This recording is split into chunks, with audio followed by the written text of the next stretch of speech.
Court పోతే ప్రభుత్వం వాళ్ళందరికీ జాగ్రత్త చర్యల్లో భాగంగా కేవీట్ ఫైల్ చేసి కోర్టులో బలమైనటువంటి వాదనలు వినిపించాలి. మంచి మంచి అడ్వకేట్లను కూడా తెచ్చి ఈ కేసు ఆర్గ్యూ చేయడానికి చర్యలు తీసుకోవాలి. బలంగా అందరికీ తెలంగాణ సమాజానికి నేను మరొకసారి గుర్తు చేస్తున్నా, కేసు గెలుస్తుంది కాబట్టి ఎవరు కూడా కోర్టుకు పోవద్దు, పోతే బాగుండదు. మంచిగా ఇది సోదరులకు ఎన్నటికైనా అన్నదమ్ముల మాట తమ్ముళ్ళ మాట తమ్ముళ్ళకి ఇవ్వాలి. మన తెలంగాణ భారతీయ సంస్కృతి ఏంటిది, తల్లిదండ్రులు సంపాదించిన ఆస్తి అందరికీ సమానంగా వస్తారు. అట్టగా అధికారంలో సంపదలో మన వాట మనకు కావాలని బీసీలు అడుగుతున్నారు. అందుకే బీసీల వాట బీసీలకు ఇక్కడ కింద అడిగినాం. ఇంకా అనేక రకాలుగా అడగాలి. చట్టసభలో రిజర్వేషన్లు కావాలి, బడ్జెట్లో వాటా కావాలి, ఇంకా అనేక డిమాండ్లు అట్టే పెండింగ్ ఉన్నాయి.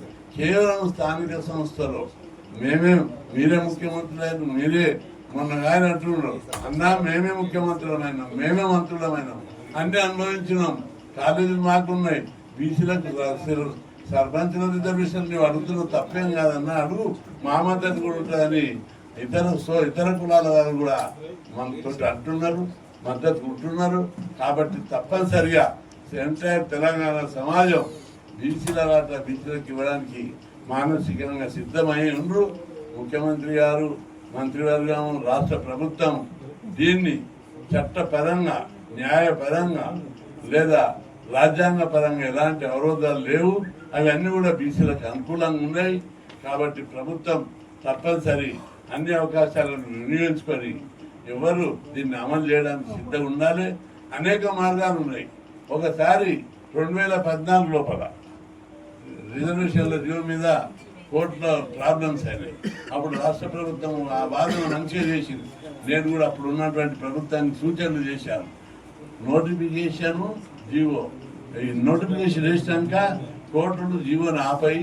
కాబట్టి మీరు అట్లాంటి చర్యలు తీసుకోవాలంటే మొదలు నోటిఫికేషన్ వేశారు. ఎవరో కోర్టుకు పోయారు సుప్రీంకోర్టులో. అప్పుడు సుప్రీంకోర్టులో ప్రభుత్వం ఆర్గ్యూ చేసింది. ఆల్రెడీ నోటిఫికేషన్ వేసిండ్రు, ఈ దశల ఎన్నికలు ఆపలేమంటే సుప్రీంకోర్టు కూడా కన్విన్స్ అయ్యి ఈ 34% రిజర్వేషన్లు అమలు చేయండి, వచ్చే ఎన్నికలకు చూద్దామని చెప్పి సుప్రీంకోర్టు డైరెక్షన్ ఇచ్చింది.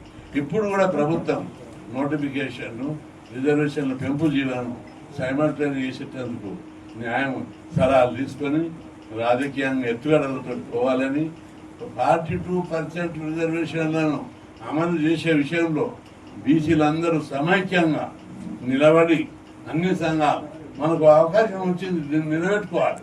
ఇప్పుడు నిలబెట్టుకోకపోతే మరెప్పుడు కూడా గెలవం. ఇది ఓ బలమైన ఉద్యమానికి, చట్టసభల రిజర్వేషన్లకు ఉద్యమానికి కూడా పునాది అవుతుంది. అందరూ చాలామంది బీసీ సంఘాలు ఉన్న నాయకులు కూడా అందరు ఎమ్మెల్యేలు కావాలి, ఎంపీలు కావాలి, మంత్రులు కావాలని కోరుకుంటున్నాం. అందుకోసం చిన్నగా ఎక్కడ లొంగకుండా, ఎలాంటి ఒత్తిళ్లకు భయాలకు లొంగకుండా ఈ రిజర్వేషన్లకు అండగా నిలబడి మొత్తం మనం దీన్ని సాధించాలని చెప్పి కుల సంఘాలకు, బీసీ సంఘాలందరూ కూడా నేను విజ్ఞప్తి చేస్తున్నా.